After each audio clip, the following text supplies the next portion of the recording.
begin the weekend series, which is the top 10 uncommitted prospects in the 247 Sports Composite, and a bit of a confidence rating courtesy of one Steve Wilfong, and all that's coming up after the bumper. Don't be cornering me. Hold up. Time. You gotta help me with that corner shit. What's up, kinfolk? It's RJ Young. I am not on a step mill. Consider hitting the like and subscribe button because I upload a video every single day. So it's college football related, sports related. We have a good time today. We need to talk about a player that is from my father's alma mater in Graceville, Florida. That is Xavian Sorey. Shout out to the Graceville Tigers.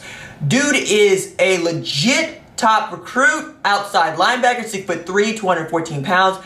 Last year, in addition to 57 tackles and 3 picks, he also rushed for 638 yards and had 110 yards receiving. Now, the crystal balls right now show him going to Alabama with a pretty high confidence score. Nothing from Steve Wilfong just yet, who has his finger on the wind all the time on these sorts of things. But he could be a really great addition to what I think is an outstanding group that, is Alabama defense, right? Specifically at that outside linebacker and inside linebacker position where they've been so good at putting players into the NFL. And we all know what Sal Sunseri can do with that position. Now, I find it interesting that he's said he's going to commit to an SEC or ACC school, but really I think it's going to be about 2 schools in particular, Georgia and Alabama. Florida believes that they're in the mix, and they might be, but I am very curious to see what Zaevion decides to do when it comes to visits later in the fall. I'm also very interested to see if he sticks at that outside linebacker position because it's 6'3". I mean, you get any more taller, you could talk about him basically just being an end because, he's a tweener right now at that outside linebacker position, I think, at 6'3", 214 pounds. If he blew to 6'40", 240, you know what position he's playing. If he stays around 215 pounds at 6'3", he might move inside and play some inside linebacker for you because he's got that kind of athleticism. And director of scouting for 247, Barton Simmons, he gave this characterization of him. He thinks he's a first-round pick, right? And you can see that from the rating. There's a number of people that think that he is as well. He's 4-star, top 64 in the country in the composite, number 12 in the top 247, number 2 linebacker in the 2021 class. And Simmons compared him to Kiki Alonso, which I think is pretty doggone accurate with the characterization above average height or evaluation, not just characterization, as a linebacker with an upper body that is still filling out and is far from maxed out.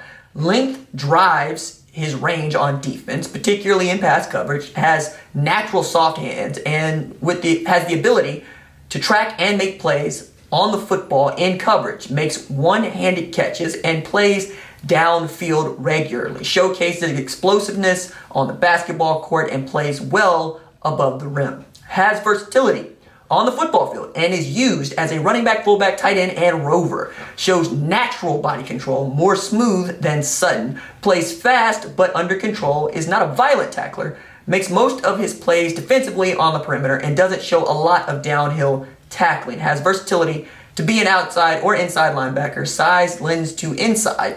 Not as rare physically as an edge defender.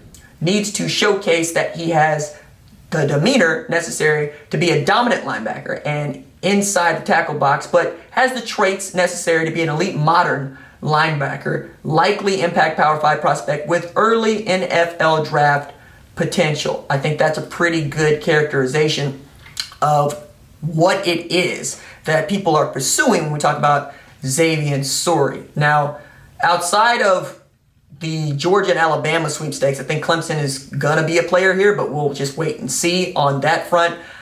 I'm not thinking necessarily about him being in a hurry. I'm thinking about where does he most fit. And I think what you described there, at least a little wording to Simmons, I think fits into what Brent Venables does, believe it or not. I think that him playing inside for Venables and his scheme could develop him into an outstanding linebacker. And you've seen what he's been able to do at that position with the likes of Isaiah Simmons, but also with more traditional inside linebackers. And knowing that he's longer and smoother lends himself, and especially playing downfield, to perhaps being your will linebacker if that's what you want him to be. Again, I think it's all about how does he develop, right? Because if he gets bigger, he stays at that outside linebacker position. He probably stays as an edge rusher, if not a middle linebacker.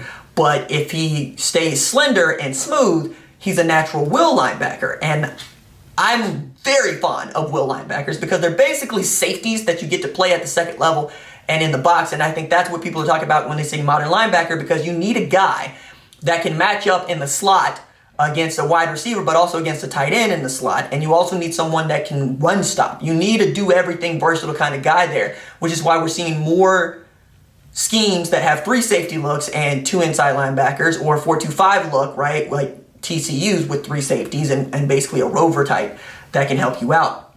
Wilt Fong said he didn't have a crystal ball prediction here, but he continues to favor Alabama for, him. And we know that Charles Kelly and Sal Sunseri are doing their job. But as a nugget, he believes that Terry and Arnold and Sorey could be a package deal no matter what school they choose. They could probably end up both, kind of like Corey Foreman and Mason Smith, right? I'd be here for this. I also think that Alabama is in a very good spot, even as I had kind of rung the alarm about their status when it comes to the rankings.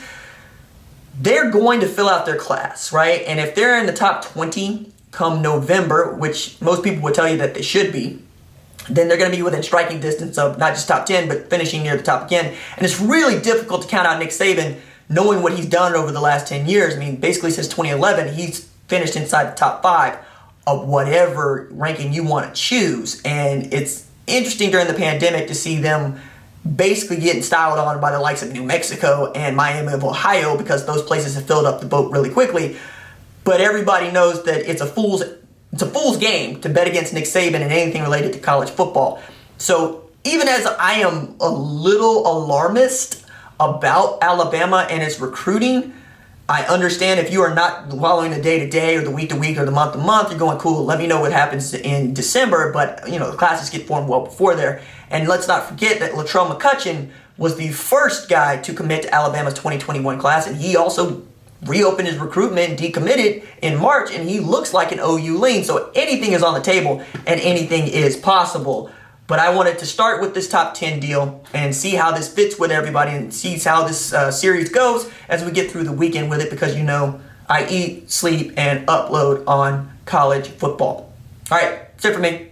Doses.